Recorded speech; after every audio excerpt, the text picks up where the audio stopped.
ఇక కవిత సస్పెన్షన్ పై తెలంగాణ జాగృతి ఆగ్రహం వ్యక్తం చేస్తోంది. కవిత సస్పెండ్ నిర్ణయాన్ని తప్పుపడుతోంది జాగృతి. కనీసం వివరణ అడగకుండా ఎలా సస్పెండ్ చేస్తారంటూ ప్రశ్నిస్తోంది జాగృతి.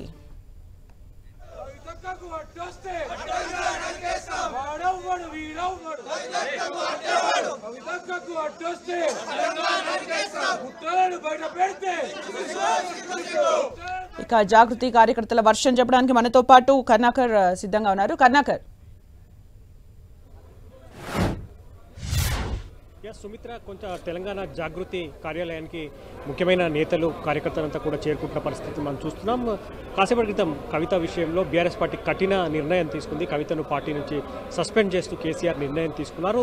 దీంతో ఒక్కసారిగా బీఆర్ఎస్ నేతలంతా కూడా తెలంగాణ జాగృతి నేతలంతా కూడా అవాక్కయ్యారని చెప్పవచ్చు. ముందు నుంచి కూడా ఈ పరిణామాన్ని కొంత ఊహిస్తున్నప్పటికీ కూడా ఒక్కసారిగా పార్టీ నుంచి సస్పెండ్ చేశారని చెప్పి విషయం తెలుసుకునేసరికి తెలంగాణ జాగృతి నేతలు కార్యకర్తలంతా కూడా కొంత ఆందోళన వ్యక్తం చేస్తున్నారు. కవిత కూడా దీనిపై కొంత ఆవేదనగా ఉన్నట్టు తెలుస్తుంది. ఇప్పటివరకు కవిత నివాసానికే పరిమితమయ్యారు. ఈరోజు కార్యాలయానికి కూడా ఆమె రాలేదు. కవితను చూసేందుకు ఆమెను కలిసి మాట్లాడేందుకు పెద్ద ఎత్తున జాగృతి కార్యాలయానికి నేతలు కార్యకర్తలంతా కూడా వస్తున్నారు. మొత్తం మీద కవిత విషయంలో ఒక్కసారిగా ఈ నిర్ణయం తీసుకోవడం పట్ల కొంత జాగృతి నేతలు కార్యకర్తలు అసంతృప్తి వ్యక్తమవుతుంది. ఎందుకంటే కవిత విషయంలో ముందుగా ఆమెను పిలిచి మాట్లాడాల్సి ఉండింది. ఆమెకు నోటీసులు ఇచ్చి, షోకాజ్ నోటీసులు ఇచ్చి ఆమె వివరణ కోరాల్సి ఉండింది.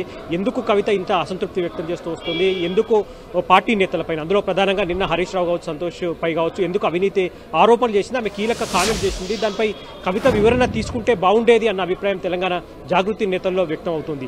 కాబట్టి కవిత వివరణ తీసుకోకుండా, ఆమె అభిప్రాయాన్ని తీసుకోకుండా నేరుగా ఆమెను పార్టీ నుంచి సస్పెండ్ చేయడం పట్ల బీఆర్ఎస్ తెలంగాణ జాగృతి కార్యకర్తలు నేతలంతా కూడా కొంత అసంతృప్తి వ్యక్తం చేస్తున్నారు. కాబట్టి కవిత దీనిపై ఎట్లా రియాక్ట్ అవుతుందన్న దానిపై కొంత సస్పెన్స్ కొనసాగుతుంది. రేపు కవిత దీనిపై స్పందించే అవకాశం కనిపిస్తుంది. రేపు ప్రత్యేకంగా కవిత మీడియా సమావేశం ఏర్పాటు చేసి తనను బీఆర్ఎస్ పార్టీ నుంచి సస్పెండ్ చేయడం పట్ల ఆమె స్పందించే అవకాశం కనిపిస్తుంది. దాంతోపాటు కవిత కీలక నిర్ణయం తీసుకున్నారని చెప్పి పార్టీ నేతలు చెప్తున్నారు.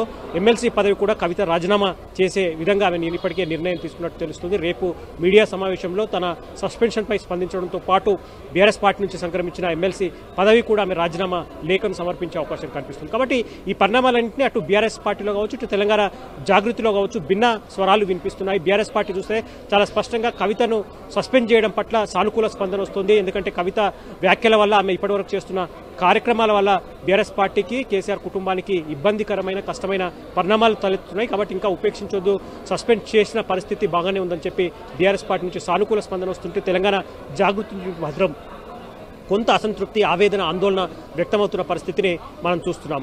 సుమిత్ర, అంటే కరుణాకర్, అంటే కవిత చాలా స్ట్రాంగ్ గానే మాట్లాడుతూ ఉన్నారు. నిన్న కామెంట్స్ చూసినా కూడా అయితే సస్పెన్షన్ తర్వాత కవిత ఏం మాట్లాడతారు అనే ఉత్కంఠ అయితే కనిపిస్తోంది. ఈసారి మరింత హాట్ కామెంట్ చేసే ఛాన్స్ కనిపిస్తోందా? ఖచ్చితంగా ముందు నుంచి కూడా కవిత చాలా స్పష్టంగా ఒక విషయం చెప్తూ వస్తున్నారు. బీఆర్ఎస్ అధినేత, మాజీ ముఖ్యమంత్రి, తన తండ్రి కేసీఆర్ దేవుడే, మహానాయకుడే, కానీ కేసీఆర్ చుట్టూ ఉన్న వాళ్ళు దయాలున్నాయి, కేసీఆర్ చుట్టూ కొన్ని దయాలున్నాయని చెప్పి ఎప్పుడైతే మొట్టమొదటిసారి కవిత మాట్లాడిందో అదే స్టాండును కొనసాగిస్తూ వస్తున్నారు. ఆ దయాలు ఎవరనేది ఒక్కొక్కటిగా కవిత రివీల్ చేస్తూ వస్తూ ఉన్న పరిస్థితిని మనం చూస్తున్నాం. ముందు తన సోదరుడు బీఆర్ఎస్ వర్కింగ్ ప్రెసిడెంట్ కేటీఆర్ను పరోక్షంగా టార్గెట్ చేసిన పరిస్థితిని మనం చూసాం. కేసీఆర్ నాయకత్వంలో పనిచేస్తాను, కేసీఆర్ నాయకత్వాన్ని తప్ప మరొకరి నాయకత్వాన్ని ఒప్పుకోనని చెప్పి పరోక్షంగా కేటీఆర్ ఆమె టార్గెట్ చేస్తూ మాట్లాడిన పరిస్థితి మనం చూసాం. ఆ తర్వాత తనపై కుటుంబంలో, పార్టీలో తనపై కక్ష కట్టారని చెప్పి, తనపై కుట్ర జరుగుతుందని చెప్పి కూడా ఆమె కొన్ని కామెంట్ చేసిన పరిస్థితి మనం చూస్తున్నాం. ఆ తర్వాత మాజీ మంత్రి జగదీశ్వర్ రెడ్డిపై కామెంట్ చేశారు. లిల్లీపుట్ నాయకుడు అంటూ జగదీశ్వర్ రెడ్డిపై కీలక కామెంట్ చేసిన పరిస్థితి మనం చూస్తున్నాం. నిన్న నేరుగా మాజీ మంత్రి, తన కుటుంబ సభ్యుడైన హరీష్ రావు కావచ్చు, సంతోష్ రావుపై కూడా కవిత కీలక వ్యాఖ్యలు చేశారు. వారిపై అవినీతి ఆరోపణలు చేశారు. కాళేశ్వరం ప్రాజెక్టులో జరిగిన అవినీతికి, ఇటువంటి పరిస్థితికి కారణం హరీష్ రావు, సంతోష్ రావు అని చెప్పి చాలా కీలక వ్యాఖ్యలు చేసిన పరిస్థితిని మనం చూసాం. కాబట్టి కవిత చాలా స్పష్టంగా ఎవరి పేర్లు అయితే చెప్పదలుచుకుందో, చాలా స్పష్టంగా ముందు నుంచి ఎవరిపై అయితే తన అసంతృప్తిని, వ్యతిరేకతను వ్యక్తం చేస్తూ వస్తుందో వాళ్ళ పేర్లని కూడా ఇప్పటివరకు చెప్తూ వస్తుంది. ఇప్పుడు నేరుగా పార్టీ నుంచి సస్పెండ్ అయ్యింది కాబట్టి ఈ సస్పెన్షన్ కారణం ఎవరన్న దానిపై కూడా కవిత చాలా స్పష్టంగా రేపు రివీల్ చేసే అవకాశం కనిపిస్తుంది. అందులో ఏమాత్రం డౌట్ లేదు. ఇప్పటివరకు తను ఆరోపణలు చేస్తూ వస్తున్న నాయకుల పేర్లు రేపు చెప్పే అవకాశం కనిపిస్తుంది. ఈ నాయకుల వల్లే, ఈ నాయకులు చెప్పిన అభిప్రాయాలు, ఈ నాయకులు చెప్పిన మాటలు వినే కేసీఆర్ తన సస్పెన్షన్ పై నిర్ణయం తీసుకున్నారని చెప్పి చాలా స్పష్టంగా కవిత రేపు చెప్పే అవకాశం కనిపిస్తుంది. కాబట్టి కవిత ఎట్లా స్పందిస్తోంది, రేపు సస్పెన్షన్ పై ఇప్పటివరకు చెప్తున్న తన అసంతృప్తిని వ్యక్తం చేస్తూ వస్తుంది. ఇప్పటివరకు తను చెప్తున్న కారణాలు ఏవైతున్నాయో, తన నేతలపై ఆరోపణలు ఏవైతే చేస్తుందో ఈ సస్పెన్షన్ సందర్భంగా కూడా అవే రిపీట్ చేస్తారా, ఈ సస్పెన్షన్ సందర్భంగా ఇంకేమైనా కొత్త విషయాలు చెప్తారా, ఇటువంటివన్నీ కూడా ఇటు తెలంగాణ జాగృతి వర్గాల్లో కావచ్చు, అటు బీఆర్ఎస్ వర్గాల్లో కావచ్చు కొంత ఆసక్తి ఉత్కంఠ చెప్తున్న పరిస్థితి మనం చూస్తున్నాం. మొత్తం మీద కవిత సస్పెన్షన్ పై రేపు స్పందిస్తారు కాబట్టి రేపు స్పందన సందర్భంగా కవిత ఏం చెప్పబోతున్నారు అన్న దానిపై కొంత రాజకీయ వర్గాల్లో కూడా ఉత్కంఠ నెలకొన్న పరిస్థితిని మనం చూస్తున్నాం. Sumitra, thank you Karunakar for the updates.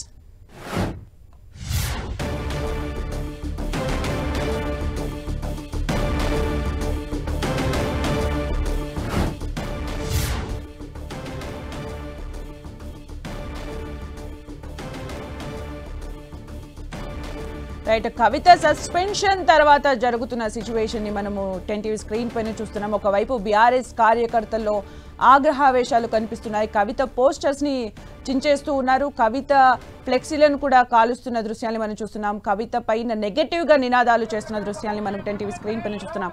ఇక మరోవైపు జాగృతిలో బీఆర్ఎస్ పైన ఆగ్రహావేశాలు కనిపిస్తున్నాయి.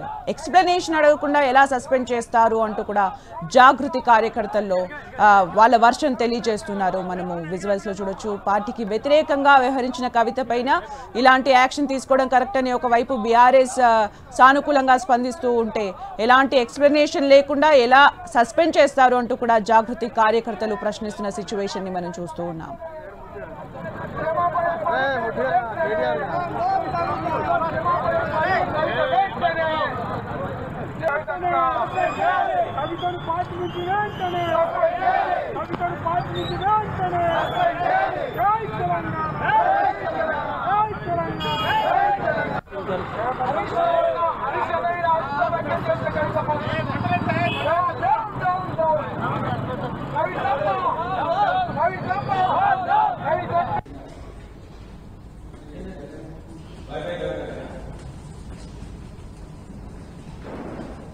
కవితపై బీఆర్ఎస్ కార్యకర్తలు ఆగ్రహం వ్యక్తం చేస్తున్నారు. బీఆర్ఎస్ పార్టీ ఆఫీసులో కవిత పోస్టర్లను చించేస్తున్నారు.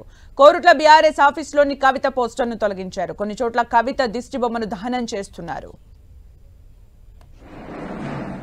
ఇక కవిత సస్పెన్షన్ పై తెలంగాణ జాగృతి ఆగ్రహం వ్యక్తం చేస్తోంది. కవిత సస్పెండ్ నిర్ణయాన్ని తప్పుబడుతున్నారు జాగృతి కార్యకర్తలు.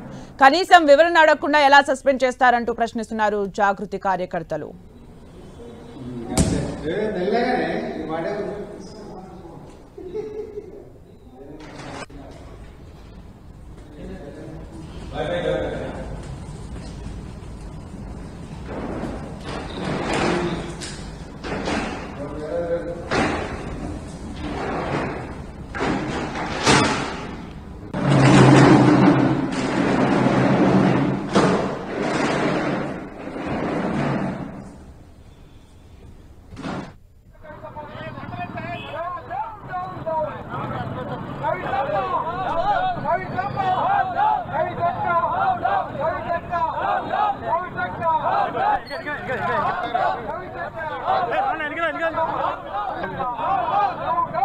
Hey,